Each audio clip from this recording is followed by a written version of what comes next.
So what I'm going to present to you now, the mushroom murder trial, day 8. I haven't even caught up on all the news. I just had a quick scan of it this morning. I didn't have time to look into it properly because I had to work. So we'll be looking at this sort of almost, we'll be looking at it together.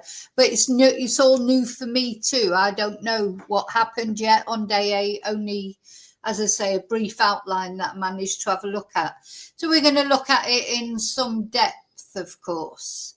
So thank you for being here. Thank you for taking an interest and caring about the victims of this either accident or deliberate act. That's what's to be established, isn't it? So this is Erin Patterson. She is the woman accused of poisoning 4 of her estranged husband's relatives with these mushrooms.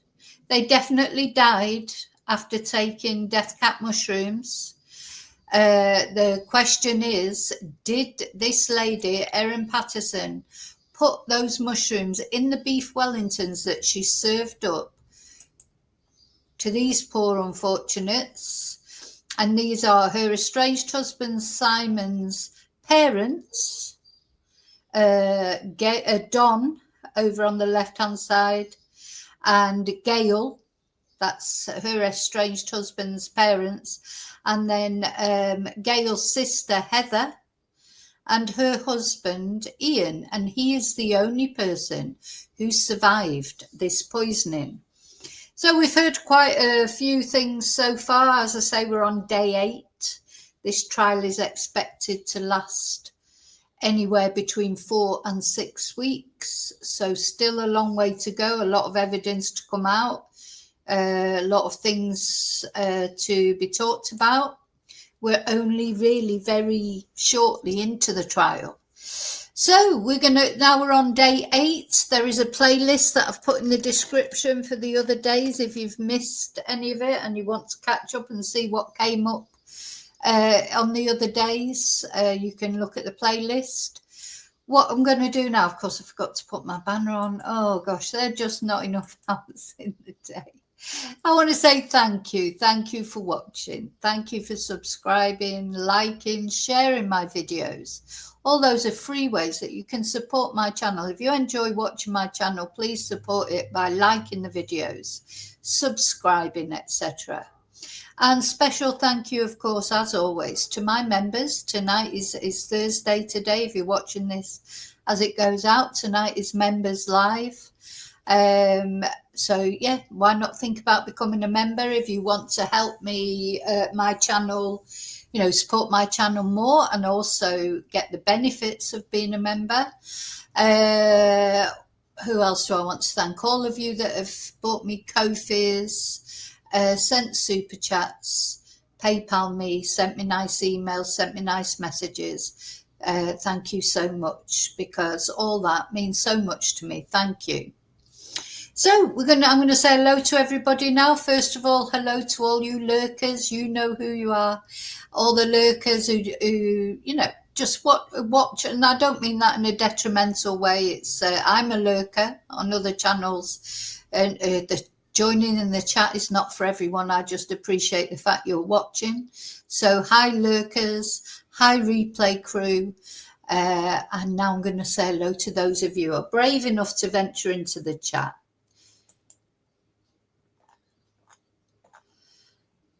Hi, David. Hi, Alexi. Hi, Yvonne. Hi, Bluebell.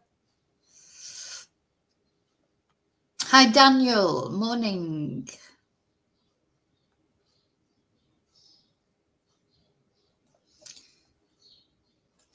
Okay, so thank you all for watching and for joining in the chat. And we have a nice chat, so don't be scared to join in the chat if you've got something to say.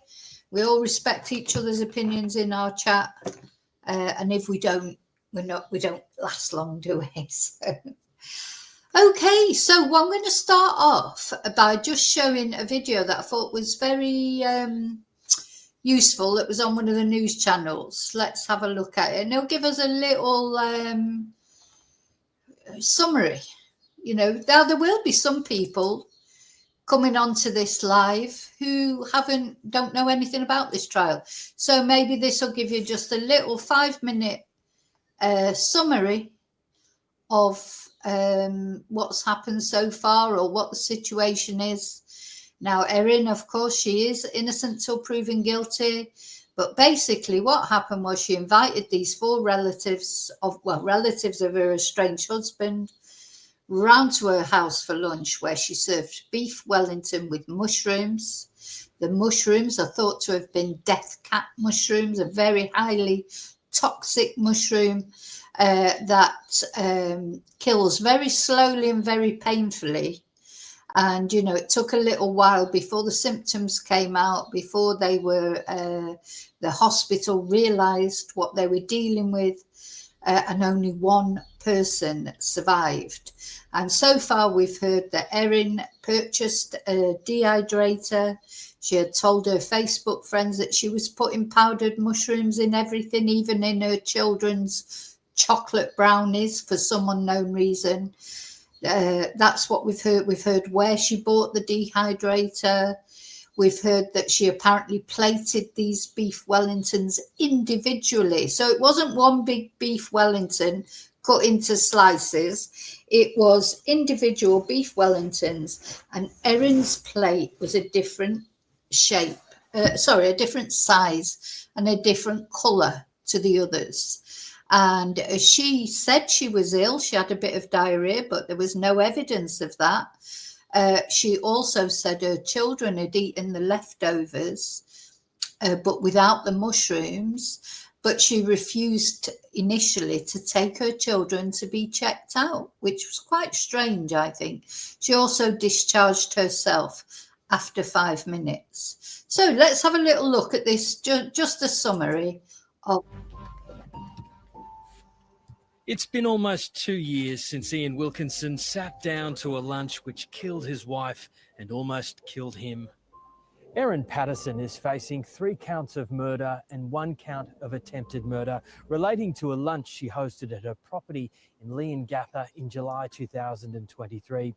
She has pleaded not guilty to the charges. At the lunch were Erin Patterson's former in-laws, Don and Gail Patterson, the parents of her estranged husband, Simon, as well as Gail's sister, Heather, and her husband, Reverend Ian Wilkinson.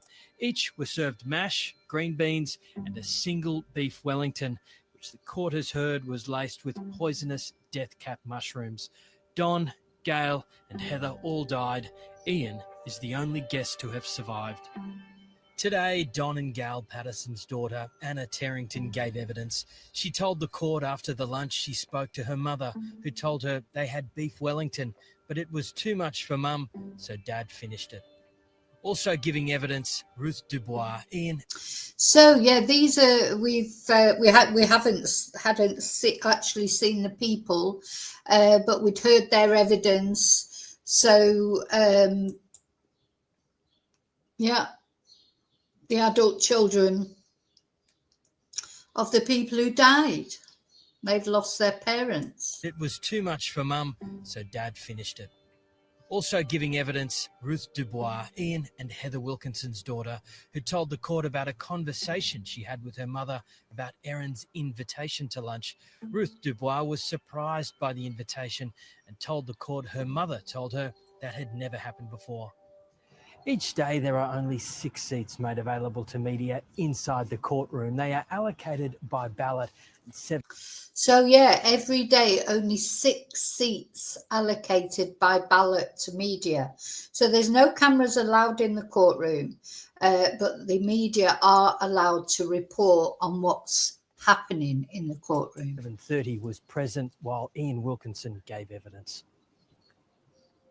Ian Wilkinson, the pastor at the Corumburra Baptist Church, in evidence, said the first he became aware he was invited to the lunch was after a sermon he gave at church 2 weeks prior by his wife, Heather. Crown Prosecutor Jane Warren asked Ian, "Did Heather say whether or not there was any particular reason for the lunch?" No reason given for the lunch. I remember talking to Heather, wondering why suddenly the invitation.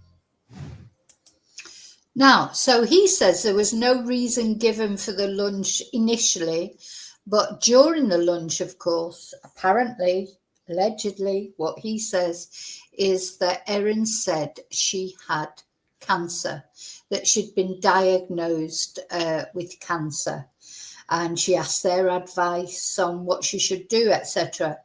Now Erin's defense are saying no, she did not say that. She said she was possibly had cancer, but Ian was the surviving witness. He was very adamant that she had definitely said she had cancer. So there was definitely, and she didn't have cancer. So her records show she didn't. So there's a lie there, which won't look good as far as the jury is concerned.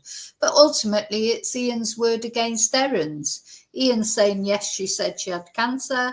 Erin's defense is saying, no, she didn't say she had cancer. She said she had suspected cancer.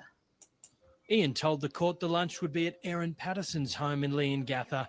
When they arrived, they discussed her newly built house before getting ready to sit down for the meal.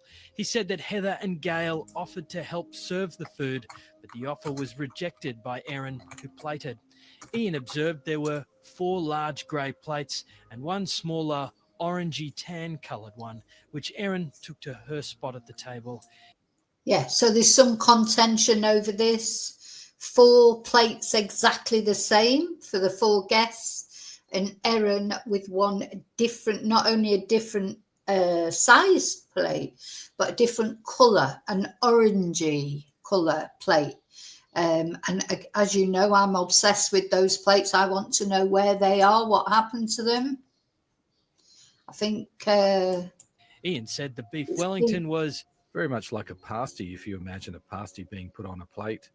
It was a pastry case, and when we cut into it, there was steak and mushrooms. Ian Wilkinson was cross-examined by the defence about his memory of the lunch. Now, he does seem to have made a good recovery, doesn't he? He looks healthy now. That's good. Because he was very, very poorly. He's been through hell, apart from the trauma of losing his wife, etc. But he looks quite robust now, so that's good. Defence about his memory of the lunch. You paid no particular attention at the time as to the colour of the plates, did you? I noticed that when the food was plated up, that there were different plates. And let me suggest as well that there weren't any grey or stone-coloured plates in Erin's kitchen on that day. I remember a grey plate, grey plates, 4 grey plates. And likewise, let me suggest this. There was no smaller plate. All the plates were the same size. No, the plate was smaller, the different coloured plate. Yeah, so it's funny really, because the defence was asking, though, Ian Wilkinson stuck to his story, that there was definitely a smaller, different coloured plate that Erin used. But I'm surprised Mr. Mandy really went into it, because maybe he thought Ian would capitulate and say, oh, maybe, I was wrong. But he didn't. He insisted, he reiterated what he'd said. And just looking here at Erin's house there from the drone, again, what I still don't really understand is Erin, she's a woman, she had means, she had money, she'd been left a big inheritance, which apparently she'd been very generous with. Why did she, if she is guilty, why the hell did she put all that at risk, everything that she had? Why? Just what? I understand it. Everyone gets angry. There are not many of us at some point. How you say to, oh God, I could just kill him. But you don't mean it, do you? You don't actually mean it, in the literal sense. But people, you can get angry with people, especially when there's divorce and custody of children and money involved. But, Erin, really, why would she risk her lifestyle, her children? Why would she risk it all just for that? Or maybe she did not mean to kill them. If she's guilty, of course, maybe it was an accident. I don't know. We don't know yet. But let's supposing it wasn't an accident. Maybe she did not mean to kill them. Maybe she just thought she'd make the meal just Or maybe she was experimenting. I just don't know. Doesn't make Inside, sense. Erin Patterson is sitting at the very rear of the court. As Ian Wilkinson entered the room, he glanced at her briefly before taking to the stand. His focus has largely been on the lawyers who are asking him questions, while she, sitting just meters away from the witness box, is sitting silently without an expression and listening intently to his testimony. After the lunch, the guests went back to Corumburra, where that night all four became ill. The next day, Ian and Heather were hospitalised at Leongatha Hospital with suspected food poisoning. That changed when doctors were alerted to the possibility of mushroom poisoning. Ian told the court the doctor told them they urgently needed to be transferred.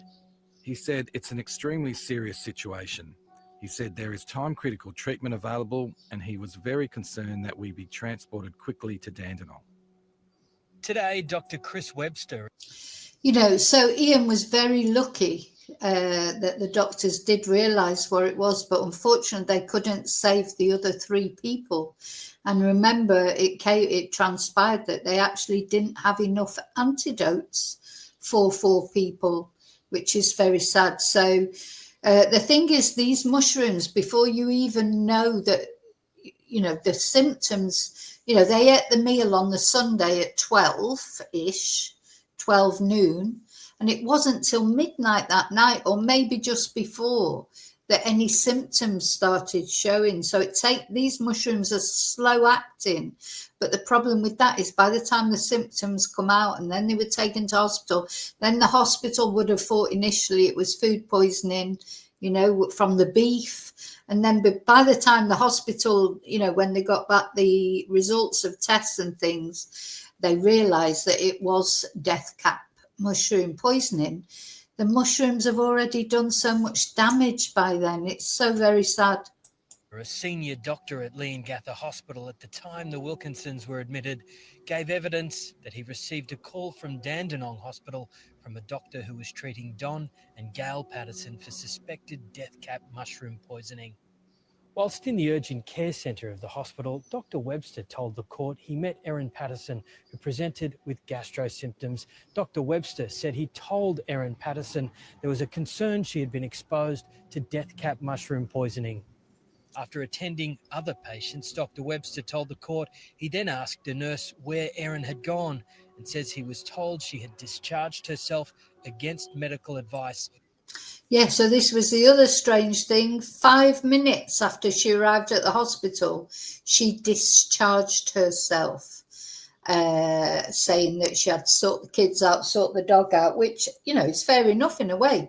But when you've just been told that you may have death cap mushroom poisoning, would you discharge yourself? I think, this is my own personal opinion, and I'm not trying to jump the gun or not, but I think Erin discharged it. Well, as soon as they mentioned death cap mushrooms, she discharged herself to go home and sort out the dehydrator and all that. She realised she had to go home and sort stuff out. That's what I believe. And then, of course, she refused initially to take her children to hospital. My God, you would have straight away got someone, you would have stayed at the hospital and you would have got someone to get your kids to the hospital. He then rang her phone 3 times. Dr. Webster also rang 000 and spoke to police about getting her back. Erin Patterson later returned to the hospital on her own. In further evidence, Dr. Webster told the court he inquired with Erin about her children eating any leftovers and stressed the importance of getting them to a medical facility for assessment. He said to the court Erin was reluctant, telling him she was concerned they would be frightened. He said he responded to her by saying they can be scared and alive or dead. At Dan. Yeah, that was telling as well. She didn't want her children to go to hospital because she said they'd be frightened. And he said they can be scared and alive or dead. So these things are telling, aren't they? Why would you refuse to take your children to hospital after, that would be your first priority, wouldn't it? that even though they hadn't, because she said they didn't eat them, they ate the leftovers but not the mushrooms, but there could have been a trace of them on there. You just wouldn't take the chance. In Dandenong Hospital, Ian and his wife Heather were separated in different pods. Ian told the court his last memory is of drinking a charcoal substance. Within days, his wife Heather died. So too did Gail and Don Patterson. Ian Wilkinson was released from hospital almost 2 months later after spending time in intensive care and rehabilitation. The case is scheduled to run for another 3 to 4 weeks. Yeah, another 3 to 4 weeks. So we are only just into this case, aren't we? Only just into it, really. So this still makes you wonder what more evidence is going to come out. And I'm just looking forward to this Asian supermarket. So the other thing that we've learned so far in the trial is that initially when Erin was asked where she got the mushrooms from, she said she got some of them from an Asian supermarket, dried, those dried Chinese-y type mushrooms, and she got the fresh mushrooms from Woolworths. But then later on, when she was asked again, she didn't mention the Asian supermarket again. She just mentioned Woolworths. So, we'll see. Okay, so let's have a look now. I've been following The Guardian, haven't I? I've been giving the updates, and that's who I'm going to follow again. And I know that in this day's testimony, Erin's daughter has given a recorded testimony. So let's see. Let's go from the beginning.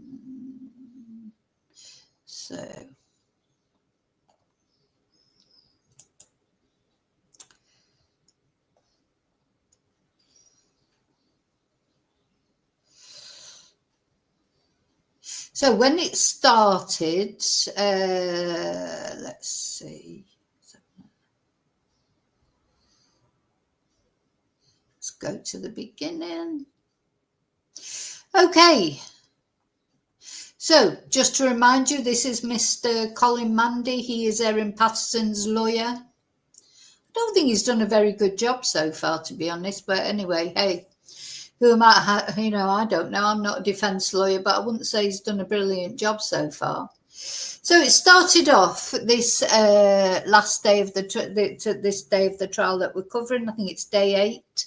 Started off with Veronica Foote, a doctor who was working as a GP at the hospital in July, continuing her evidence, and Mr. Mandy was cross-examining her. I think this is the first time he's actually cross-examined any of the doctors.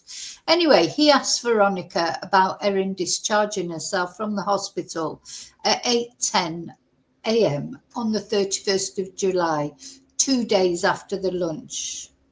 And she agrees that at 8:10, Erin did say she would return to the hospital. And Mr. Mandy says at this point, Veronica discussed with Erin the possibility of her being transferred to a hospital in metropolitan Melbourne. And Veronica says this was the advice given to the medical team, but she cannot recall if she explicitly told Erin. And then apparently Erin later returned to the hospital at 9:48. So she did return to the hospital, but it's quite a bit later, isn't it? So if she left, she discharged herself at 8:10 and she returned at 9:48. So she had plenty of time to do a bit of tidying up, clearing up. I'm not saying that's what she did. I'm just saying she had time.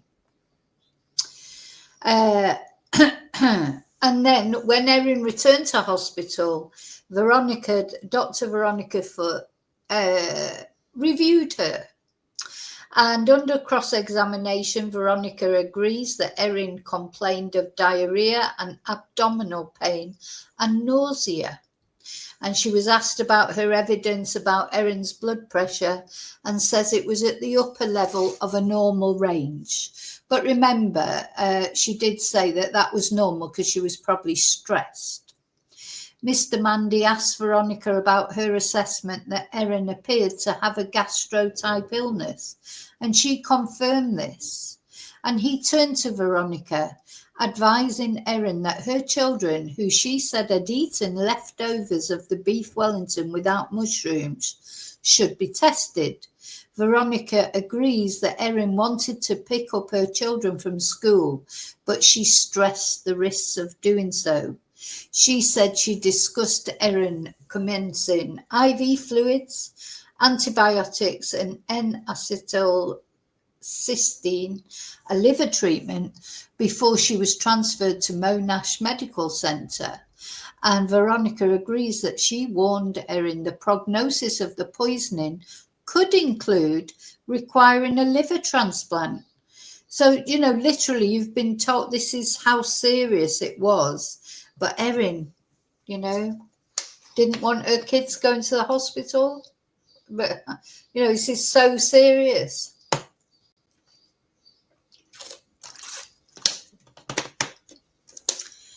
Yeah. So then the prosecution called their next witness, Kylie Ashton, and she was working as Director of Nursing at Gippsland Southern Health Service in July 2023, and she was working at the Leongatha Hospital on the 31st of July. So she tells the court about her interaction with Erin on the 31st of July, 2 days after the lunch. Erin sat on the chairs near the nurses' station, the court hears, and Kylie said she asked Erin what brought her to hospital. She told me she had been the 5th member of the lunch and she had consumed the meal that had been prepared, and she had diarrhea and nausea since that occasion, but not vomiting.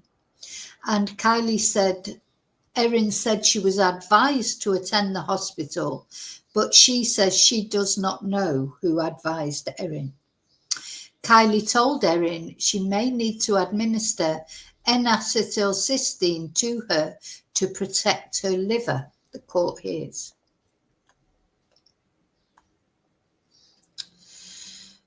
And then prosecutor Jane Warren asked Kylie, who was the director of nursing at the time, about her conversation with Erin before she discharged herself from hospital 2 days after the lunch. And Kylie says she explained to Erin the importance of her staying at hospital to be assessed. And Jane Warren asks about Erin's response, and Kylie says that she had not come to hospital preparing to be admitted, and she needed to go away and sort out her children. And Kylie says she implored Erin to stay. She says she told Erin her life was at risk, and 2 guests from the lunch were in the intensive care unit. But Erin refused to move into a hospital bay for examination, Kylie tells the court. I mean, why didn't she ring her husband, Simon, and get him to sort the kids out and the dogs, etc.? I mean, there are different, I'm sure there were other things she could do. I think she definitely wanted to go home to get the kitchen sorted. But anyway, there you go. Dispose of those plates. And apparently Erin signed a discharge at own risk form, and the jurors are shown this form that she signed when leaving Leongatha Hospital at 8:10 against medical advice. And Kylie recalls reaching Erin before she left the hospital and requesting that she sign the form. She says she told Erin she needed to return to hospital and have treatment to ensure she did not become unwell like the other lunch guests.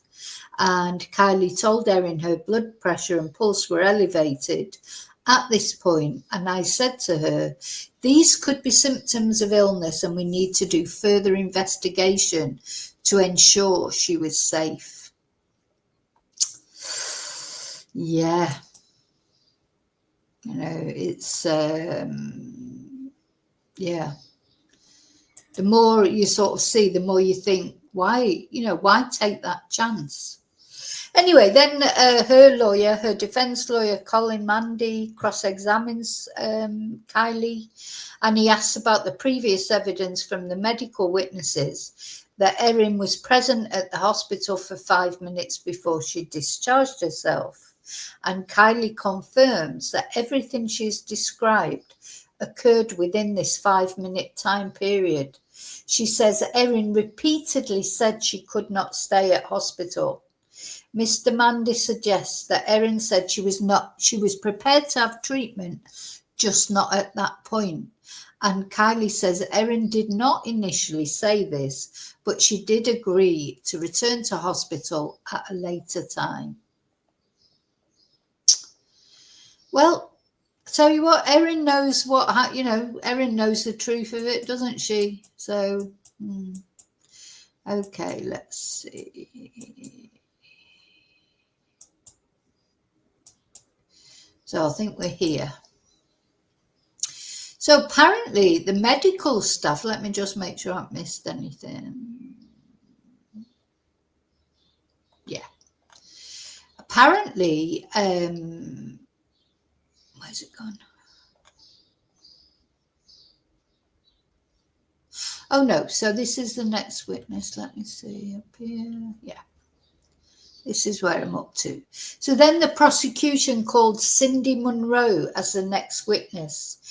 She's the deputy director of nursing at the time.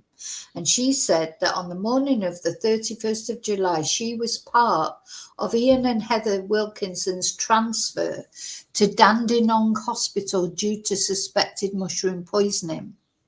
And a reminder that Ian and Heather are the uncle and aunt of Simon Patterson, Erin's estranged husband. So Cindy said this required transferring them as inpatients at Leongatha Hospital to the urgent care clinic on site. And Cindy was caring for Ian before his transfer, she says. Dr. Chris Webster, who had previously given evidence, then arrived at the hospital, and Cindy says she heard Dr. Webster tell Ian that the medical staff suspected death cap mushroom poisoning.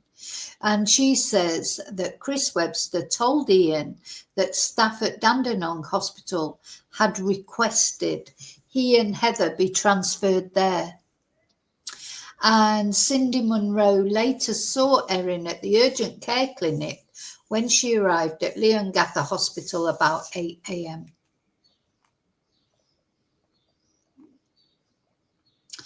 This is interesting. So apparently the medical staff considered calling the police if Erin didn't return. And Cindy Munro recalls seeing her colleague Kylie seeking a discharge at own risk form. And she said Erin wanted to leave and go and sort out her children. And after Erin left the hospital, Cindy said that Dr. Chris Webster said he was worried and hoped she would return in 20 minutes. And prosecutor Jane Warren asked Cindy what Dr. Webster said he would do if Erin did not return. And he said he was going to call the police because he was worried about her welfare. Well, she didn't return in 20 minutes, did she? It took about an hour and a half, I think, before she returned. So Cindy Munro says that when she returned to the urgent care clinic from a meeting before 10 a.m., Erin was in the hospital. And a colleague asked Cindy to cannulate Erin. She says there was not enough N-acetylcysteine liver treatment in the hospital because it had already been administered to Ian and Heather Wilkinson, 2 of the 4 guests at the fateful mushroom lunch, and staff had to request additional supply from Corranborough Hospital, Cindy says. Cindy said she told Erin there would be a delay and she would commence her medical observations. So the prosecutor then asked how Erin appeared at this point, and she said, "She did not look unwell like Heather and Ian. I recall Ian was so unwell he couldn't lift his head from a pillow, but Erin was sitting up on the bed from the trolley and she did not look unwell to me. And while she was trying to insert the cannula, Cindy says Erin stressed she didn't want any of this. She didn't want any interventions, Cindy said. Erin said multiple times she did not want the medical treatment. She also says she told Erin that because she had consumed the lunch meal, she required NAC. And then Cindy inserted the cannula for Erin and attached the IV fluids. Erin then said her children had eaten the same meal, and Cindy says she told her it was important the children be tested because even if Erin scraped the mushrooms off the meal for them, the toxin could have leaked into the meat. I mean, that just makes sense, doesn't it? And that was when she became quite teary and quite worried. And she also said, I don't want the children involved in this. That was the repeated message that I got. But she later agreed for the children to be tested and said that their father, Simon, would drive them to Monash. And she says before Erin was transferred to Monash Medical Centre, she used the toilet at Leongatha. So yes, she could have asked Simon right from the beginning, couldn't she, to sort everything out while she stayed at hospital. Anyway, then Erin's lawyer, Colin, began a brief cross-examination of Cindy Monroe. She agrees that Erin said her children did not have any symptoms after consuming leftovers of the lunch. And then that was it. Then the prosecution calls Senior Constable Adrian Martinez Villalobos. He received a call to perform a welfare check at Erin Patterson's address on the morning of the 31st of July after she was discharged from hospital. He said that hospital staff connected him with Erin and he spoke to her on the phone just after 10 a.m. She provided him with the gate code so that the police officers could obtain the leftovers of the beef Wellington for testing. And Adrian says Erin told him the leftovers could be in the outdoor red-lidded bin in a brown Woolworths bag. Gosh, this is not very good publicity for Woolworths, is it? Or the indoor bin. He says he found the remnants of the meal in the outdoor bin and did not need to enter the house. And he says that Erin told him her brain was a bit foggy at the time. He says the leftovers were underneath two other brown bags in the outdoor bin. The Woolworths bag contained 1 and a bit beef Wellingtons and some cans. What, a whole beef Wellington? Anyway, he said, I retrieved the bag, removing the other excess items from the bag. He said that Erin was cooperative when they spoke on the phone. And he then drove the bag to Leongatha Hospital where it was collected by medical staff. So he's fished out a 1 and a bit beef Wellington. So there was a spare one. Was that supposed to be for Simon? Anyway, don't know. Then a daughter-in-law of Don and Gail was called as a witness, Tanya Patterson. And Tanya is married to Matthew Patterson, the son of Don and Gail. So, prosecutor Sarah Lenthal examined Tanya Patterson, and Tanya said that Erin always came to family events, but in the 12 months before the lethal lunch, her relationship with Simon started to deteriorate a bit. Yeah, they had these arguments, didn't they, about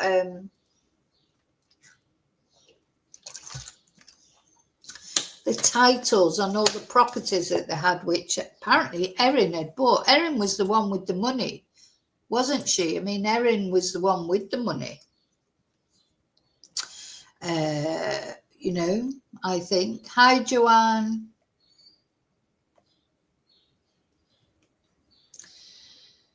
Erin was definitely the one with the money. But why, you know, it seems like they did have a good relationship. So it's strange that it deteriorated. Erin and so Tanya said Erin and Simon didn't really interact that much at family events. Erin had taken the kids out of school to a different school without telling Simon and wanted Simon to pay child support, which had not been the plan earlier. So Tanya recalls texting Erin at about 5 p.m. on the 31st of July, 2 days after the lunch. She says that Erin reported feeling nauseous, dizzy and tired. At around 9:30 the following day, Tanya went to visit Erin in hospital. She says Erin asked where everybody was, and she told her things were going downhill quickly. She says Erin knew that 2 of the lunch guests were in a coma. They discussed a cruise that Tanya had recently been on, as Erin was considering doing a similar trip with her children. What? I don't know if I'd be discussing a cruise while I was in hospital and 2 of my lunch guests were in a coma, and who's going to sit and chat about a cruise? Anyway, never mind. You know, I think sometimes I don't know if it's other people that are on a different planet to me or I'm on a different planet to other people. Tanya told the court Erin had said she didn't get much sleep the previous night and she had very low potassium levels and she'd been given medication overnight. And she recalls Erin saying she was waiting for blood test results and to be sent home. And then a toxicologist said Erin was fine to go home. Erin questioned the toxicologist about her potassium and was told they were fine and that for someone who had diarrhea, they weren't as low as they would expect them to be, Tanya says. I just can't believe they were sat there discussing a cruise. Well, you know, whether she did it deliberately or not, that's 2 of her dinner guests are in a coma. And she sat there talking about a cruise. Anyway, then apparently Erin asked her sister-in-law if the children could stay with her. And Tanya texted her after seeing the children and told her they were well. And Erin thanked her for visiting the children. And after Don and Gail Patterson died, Tanya agrees that she received an email from Erin on the 7th of August. She agrees Erin asked about the possibility of her children staying with Tanya because child protection had become involved. Yeah. Okay, let's see.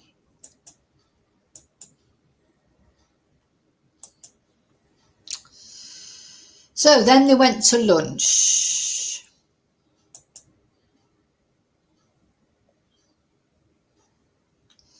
Let's see, where are we?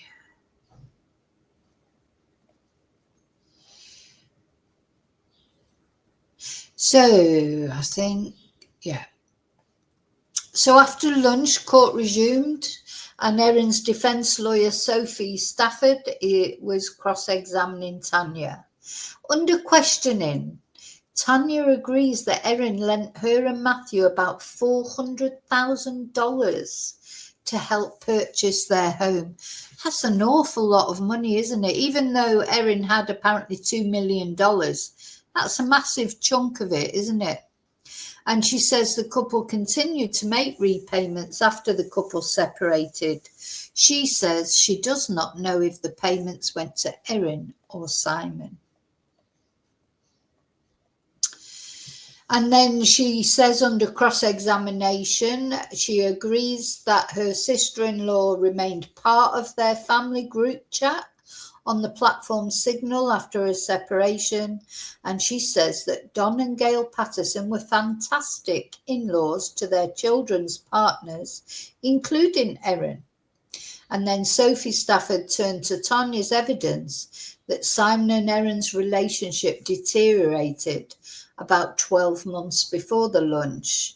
And Tanya agrees she cannot give an exact time frame on when she observed this.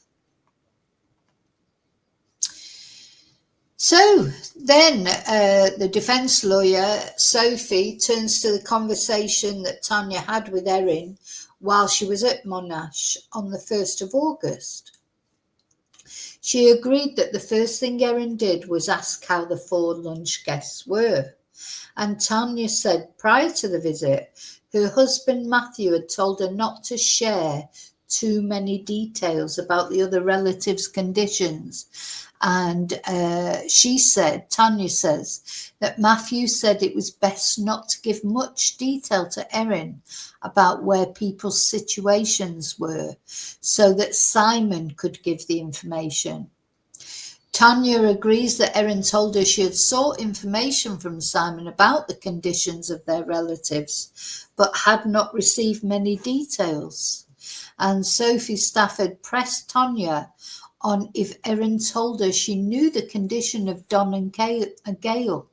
Tanya says she may be wrong, but is going off her memory and what she wrote in her police statement. It'd be quite difficult, I think, to recall the conversation you had like 2 years earlier, but then the prosecution called the next witness, Dr. Connor McDermott, who was working at toxicology registrar at the Austin Hospital. He says that in his role, he would treat patients and provide advice to people who called the Victorian Poisons Information Centre. So she said a GP at the Leongatha Urgent Care Clinic called him on the 31st of July, seeking advice about Erin due to suspected mushroom poisoning. He told him that Erin was stable, had a heart rate of 140 beats per minute, and looked well, the court hears. He says he was provided with Erin's blood results, which showed a pH of 7.47, slightly high, and blood gas readings which were normal. Erin's potassium levels were slightly low. He said, I was told she had complained of diarrhea, which is what the other patients had presented with, but I was also told this had not been observed while the patient was in the department. And he says the GP said Erin had reported experiencing diarrhea for the past 36 hours. Right, now we're getting to the bit where she's talking about where she purchased the mushrooms again, where and when she purchased the mushrooms. So that'll be interesting, won't it? Hi, Hannah. You know, the fact of where she bought these mushrooms supposedly is going to be key, isn't it, in this? So Erin Patterson said that the mushrooms were purchased several months before the meal.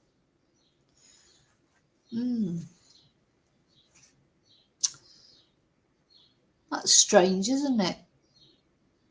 Anyway, he later called the GP to find out where Erin had bought the mushrooms from. He then spoke directly with Erin on the phone and asked where the mushrooms were obtained. And she said they had been sourced as button mushrooms. Oh God, you just knew button mushrooms were going to come in here somewhere. Pre-sliced from Leongatha Safeway. I thought it was Woolworths.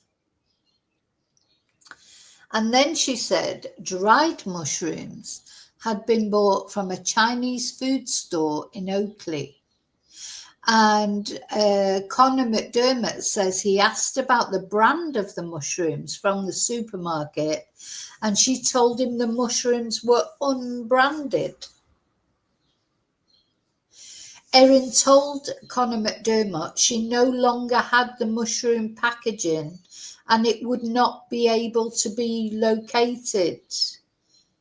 She told him the mushrooms from a Chinese store had been bought several months before. He says he did an online search of Chinese stores in Oakley and offered to read these out to Erin, and he recalls her response. She said she would not be able to recall even if I named each one. Come on. You know, this is what's created, or one of the reasons suspicion's been created for Erin. I think we're going to find further down the line that there's some digital evidence that she went to these places where these mushrooms can be found. But before we even get to that, she's saying a Chinese store, but she can't remember which Chinese store it was. She didn't have the packaging and it couldn't be located. Well, why not? You know, because she's only just used the last of it. Anyway, she said they were bought several months ago in April of that year. And he says that Erin told him the packaging from the Chinese grocer had also been disposed of. That's convenient, isn't it? Yeah, but she's only just used the last of those mushrooms, let's suppose, to make those beef Wellingtons. So surely the packaging is going to be in the bin. Anyway, the prosecution calls the next witness, Elaine Spencer. She was working as a paramedic in Leongatha, the court hears. At 12:23 that day, her and her colleague responded to a call to attend Leongatha Hospital for Erin Patterson and transfer her to Monash Medical Centre. Elaine said that Patterson had complained of extensive diarrhoea over the past 2 days, nausea and abdominal pain, but no vomiting. And she was provided Erin's vitals and blood results, which were in normal ranges. So all Erin's vital signs are all normal. And the only thing she supposedly got wrong with her is diarrhea, but that's just her reporting that. Nobody's seen any sort of proof of that. Yeah. And Elaine also says they transported samples of the beef Wellington dish to the Monash Medical Centre. So then, before transferring her, Elaine says the paramedics observed her returning from the toilet. She visually appeared well, and Elaine asked Erin to describe her symptoms, and Erin said she had diarrhea between 25 and 30 times over the past 2 days. She said, could Erin get on the stretcher unassisted?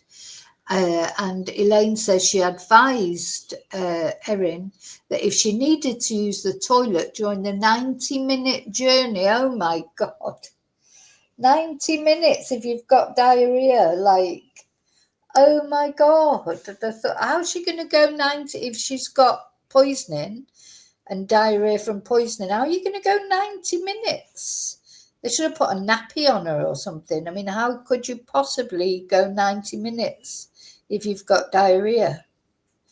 Anyway, she told her that if she needed to use the toilet during that 90-minute journey, she should let them know. They departed Leongatha at 1:01 and arrived at 2:40 at Monash Medical Centre. Oh my God, and Elaine said Erin did not require the toilet during this time. You know, so she didn't have diarrhea then, did she? Really? You wouldn't be able to go that long, surely, if you had, look at how ill the other people were. Anyway, but during the journey, they administered to Erin a medication, ondansetron, to treat the nausea she complained of. She also reported a 7 out of 10 headache and was given fentanyl because of the potential liver side effects from paracetamol. Elaine's colleague called the Victorian Poisons Information Centre, who advised that fentanyl could be administered. Intranasal fentanyl was then administered, the court heard, and that was effective. She says Erin was fairly calm and nonchalant during the ambulance journey, and Elaine says she gave the beef Wellington samples to a toxicologist at the Monash Medical Centre, and Erin's children and Simon Patterson were at the hospital when the ambulance arrived. So Simon's gone and picked up the children and taken them there. That should have happened right in the beginning, shouldn't it? There was no reason for Erin to go home, was there? I still think she went home to try and tidy things up, personally.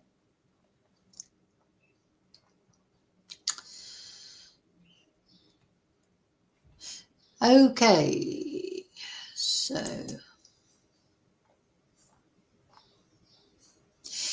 then Mr. Mundy cross-examines Elaine Spencer, and she agreed that after the call to the Victorian Poisons Information Centre, Erin was interested about the issue of liver toxicity. And Mr. Mundy says, in that context, you observed she was calm and chatty. And Elaine Spencer says yes. And the cross-examination concludes. I'm not sure what the purpose is. Is it a good thing that she was calm and chatty? I don't think I'd be very calm and chatty if if 4 people that I just had lunch with were, 2 were in a coma and, or were so terribly ill and it was likely to be death cap mushrooms. I think maybe I'm just dramatic, but I think I'd be quite hysterical, to be honest. And the thought my children might even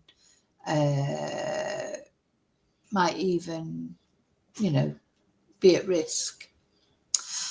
Okay, now then this pre-recorded evidence was shown to the jury. This is pre-recorded video evidence from Erin Patterson's daughter, who can't be named for legal reasons, and she was being interviewed by a police officer. So we can only read about the discussion, we can't watch it. But the police officer asked the daughter why she thinks the police want to talk to her. And her daughter says, I don't know why I'm here. And when she's prompted about what the conversation is about, the daughter replies, the lunch at my mum's house. The officer asks her to tell him as much as she can about the lunch at Erin's house. She says, I wasn't there. And the officer asks how she knows about the lunch. And the daughter replies, because my mum told me she wanted to have a lunch with my grandparents and Heather and Ian. I can't remember what she said, but I just remember she was having a lunch with them. She said she was going to have lunch at the dining table. Asked if Erin said why she was hosting the lunch, her daughter replies, she just wanted to talk to them and I guess have lunch with them. And the officer questions the daughter about what Erin wanted to discuss at the lunch, and she replied, adult stuff. After the movie, Simon picked up the 3 children, the daughter says. She says her father dropped off her brother Erin's house in Leongatha and her brother's friend at their house in Korumburra. And me and Dad hung out for the rest of the day. So Erin's daughter says her father dropped her at her mother's house at about 9 p.m. on the day of the lunch. She says that she and Erin played on their tablets, then went to bed. My brother was playing on the computer, she says, and the officer asked her how her mother was that evening. And Erin's daughter said, I don't remember when she felt sick, but I remember she started to feel sick the next day. She just needed to go to the toilet a lot and she felt sick in the gut. Erin's daughter says her mother had told her she was not feeling well. She said she had diarrhea and her tummy was sore. Now, the officer asked Erin's daughter how many times her mother used the toilet, and her daughter says Erin used the toilet 10 times. Would a little girl really remember that? 10 times, that exact? Anyway, that's what she says. Erin used the toilet 10 times in the morning and in the afternoon. I don't know. I don't know if I would remember how often. You would remember. Oh yeah, they would seem to go to the toilet a lot. But would you really remember exactly how many times that somebody went to the toilet? Strange. I don't think I would remember how many times. I'd just think, oh yeah, they were up and down going to the toilet, but you wouldn't count them, would you? And I'm sure a little girl would not. Anyway.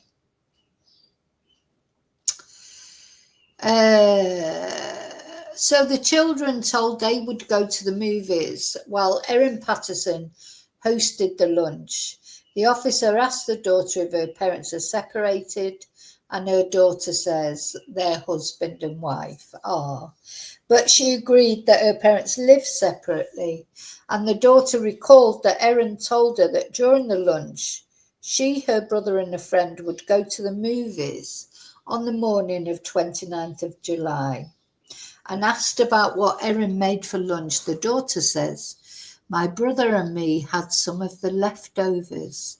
And she says on the morning of the lethal lunch, she recalls Erin making coffee in the kitchen. She remembers seeing meat in the oven. And Erin later drove the 3 children to McDonald's in Leongatha and to see a movie at 12:30. I should have read that before the other one, really. Anyway. So the officer asks Erin's daughter to recall the meal they ate the day after the lunch. She says her and her brother ate some of the steak. We had some mashed potatoes and beans, she said. And the officer asks Erin's daughter if the steak had anything else on it. She replies, no. The officer then asks what plates Erin's mother had at her Leongatha house. And her daughter says they had a black and red plate, one her brother often used, and some white plates. Erin's daughter says her mother ate the same meal as the children on the Sunday evening, but told them she was not very hungry because she was still unwell. So the daughter said, my brother ate the rest of hers. So they had a black and red plate. I think people do I don't know what they did, but just in general, I'm sort of thinking, I always use the same plate for my food. Our plates aren't matching. My number one son, he always uses the same bowl for his food. I don't use his plates, and he doesn't use my plate. I have one plate that I use really, no matter what I eat. I'm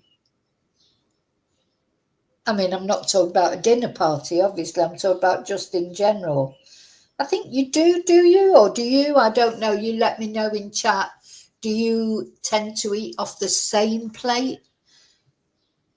Don't people have favourite plates? Or maybe it's just me, like you have a favourite mug for your coffee, or for your favourite cup for your tea, or a favourite glass for your vino, whatever. Don't people tend to do that? So she's saying they had a black and red plate. That's completely different to anything we've, because apparently at the lunch it was grey plates, wasn't it, for the guests? And then Erin's was like an orangey colour plate. And now they're talking about a black and red plate. So they're quite distinctive, aren't they? The plates are quite distinctive. I still want to know... what, look, people in the chat are saying, drinking from the same cup, maybe using certain plates. Yeah, you may have, all your plates are the same, Bluebell. You may have lots of plates that are the same, but, would you really, I don't know. Anyway, I don't know, but it seems like plates are a big thing in that house. They normally get from a red and black plate. Same cutlery too, Hannah. Well, we have, the cutlery is all just there, but I do have even, for knives, I do have knives that I like better than others. Forks, I'm not that bothered, but it depends what you're eating with knives. I bought some knives as a mistake and they're too narrow. I mean, it sounds ridiculous, but I don't like them because they're too narrow. They're more like steak knives. And I don't eat steak, so that's just like, they're pointless. If you want to cut something up well, if you've got something that needs cutting up, they're good. But generally, I don't like them because they're too narrow. Yeah. See, the plate I use, it's got because I quite like sauces on my food, so it's not a flat plate. So it's like a plate. It's not a bowl, but it's a plate, but it's got lips going up because I might put a nice sauce, tomato sauce on pasta, or just so it doesn't fall off the edge. Really, that's all. So, I don't like dry food really.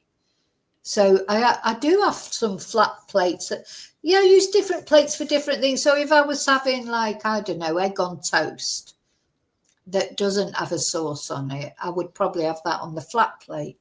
But if I was eating pasta or anything with, or something with gravy or a sauce, I would use the plate with the lip, goes up a bit at the end. Yeah, that's my favourite plate. Bye, David. Take care. Say hello to Mrs. David.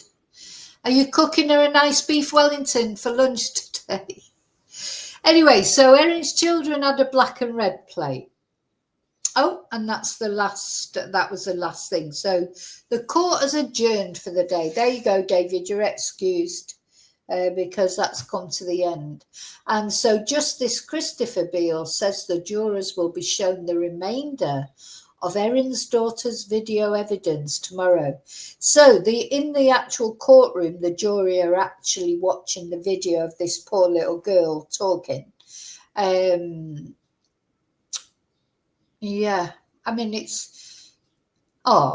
I feel for her because she's there. She'll know what's going on. At the end of the day, this is a murder trial.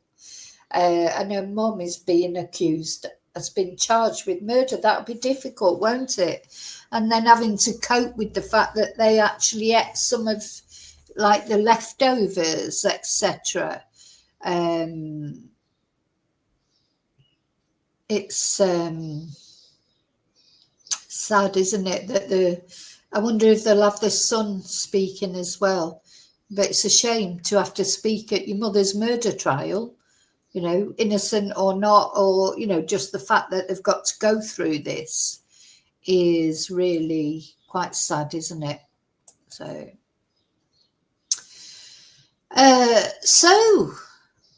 that's bye, Tracy. Let's see, they might have a summary actually. They normally put summary on at the end. So here's 5 things that the jury heard on day 8 of Erin Patterson's murder trial. Let me share it again. Because I like to do the little summary, and then I normally sort of cut the summary off and put it on TikTok. For those of you that watch me on TikTok, like to have the update. So it's a summary of day 8, but on TikTok you can't put a long video. So Erin didn't look unwell compared with 2 of her seriously ill lunch guests when she was assessed at the hospital, according to the nurse. And while that nurse, Cindy Munro, was trying to insert a cannula to provide treatment to Erin due to the suspected mushroom poisoning, she said she didn't want any of this. Number 3, Erin told the toxicologist registrar the mushrooms used in the beef Wellington dish were bought from Safeway in Leongatha and a Chinese food store in Oakley. The registrar at the time, Dr. Connor McDermott, said Erin told him she no longer had the mushroom packaging, and under cross-examination, McDermott agreed that Erin had told him the dried mushrooms had been purchased from an Asian grocer in Oakley or Glen Waverley. The 4th point that came up, Erin appeared fairly calm and nonchalant during the ambulance journey from Leongatha Hospital to Monash Medical Centre 2 days after the lunch. And also, I think what they haven't put there and what's important to remember, she did not need to use the toilet, even though the journey was over an hour and a half. She did not need to use the toilet, despite saying she had diarrhea and that long journey. And number 5, Erin's daughter, who cannot be named for legal reasons because she is underage, said she and her brother ate leftovers from the lunch the following day. She described eating some of the steak they had alongside mashed potato and beans. And she also said that that evening, her mum went to the toilet 10 times. Very specific, that, I think. I don't think even I, never mind a little girl, would remember specifically how many times their mum went to the toilet. They may remember they went to the toilet a lot, but 10 times exactly? Strange, that to me. Anyway, that's just me.